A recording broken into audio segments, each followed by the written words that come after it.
Hello guys, welcome back to my channel. আমার চ্যানেলে তোমাদেরকে অনেক অনেক স্বাগত। সবাইকে জানাই গণেশ চতুর্থীর অনেক অনেক শুভেচ্ছা। আকাশটা দেখো একদম কালো মেঘ করে আছে, আর রাস্তাঘাট দেখে তো বুঝতেই পারছো যে মুষলধারে বৃষ্টি কিন্তু হয়ে গেছে।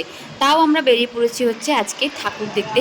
তো সবার প্রথম চলে এসেছি হচ্ছে জিটিআই স্কুলের সামনে যে জগদম্বা মন্দির, সেইখানটাতে।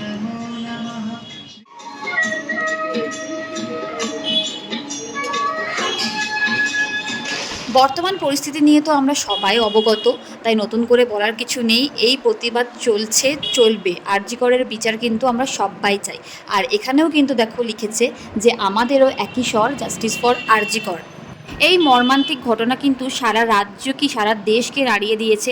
সবাই নিজ নিজ জায়গা থেকে কিন্তু প্রতিবাদ করছে, আর এটাই হওয়া উচিত যতদিন না তিলোত্তমা তার সুবিচার পাচ্ছে।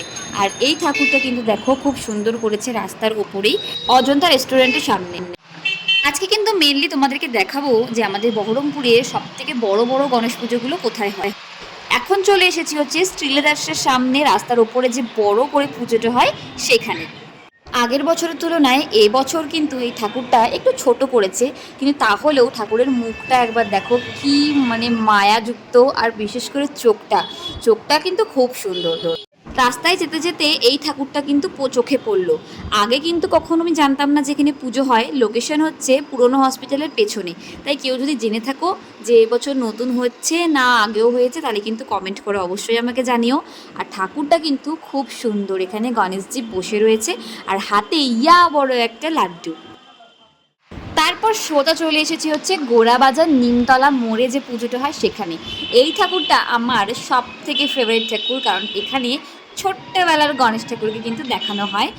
গোড়াবাজার নিমতলা চার মাথার মোড়েই কিন্তু তোমরা এই মণ্ডপটা দেখতে পেয়ে যাবে। আর এবছরের থিম হচ্ছে ছোট্ট গনু ননি বা মাখনের হাড়ির ওপর বসে রয়েছে। প্রত্যেকবার এই ঠাকুরটা কিন্তু আমার বেস্ট লাগে। আগের বারের ব্লগও তোমরা যারা দেখেছিলে তারা সেখানেও দেখবে এটাই কিন্তু বেস্ট ছিল। এই পুজোটা কিন্তু হয়েছে জজকোটের মোড়ে, সান্তাফোকিয়া যে কালী পুজোটা হয় ঠিক সেই জায়গায়। এই ঠাকুরটাও কিন্তু এখানে যে পুজো হয় সেটা আমি এইবার প্রথম দেখলাম। আমি জানি না আগের বছর হয়েছে কিনা, আমি মিস করে গিয়েছি কিনা। তো এটাও কিন্তু আমাকে কমেন্ট করে জানাতে ভুলো না।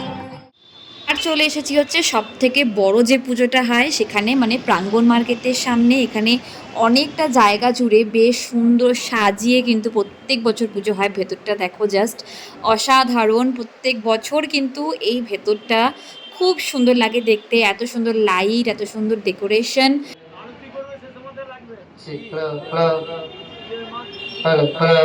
প্রণাম সেরে তারপর এখন আমরা চলে যাব হচ্ছে আরও একটা জায়গায়, এবং লাস্ট জায়গায়, সেটা হচ্ছে সুনিতা। এরপর কিন্তু মানে আর সেরকম কোনো ঠাকুর নেই। আর আমরা এখন চলেও এসেছি হচ্ছে সুনিতার সামনে, ঠিক যেখানে কালী পুজোটা হয় সেই জায়গাটাতেই গণেশ পুজোও হয়।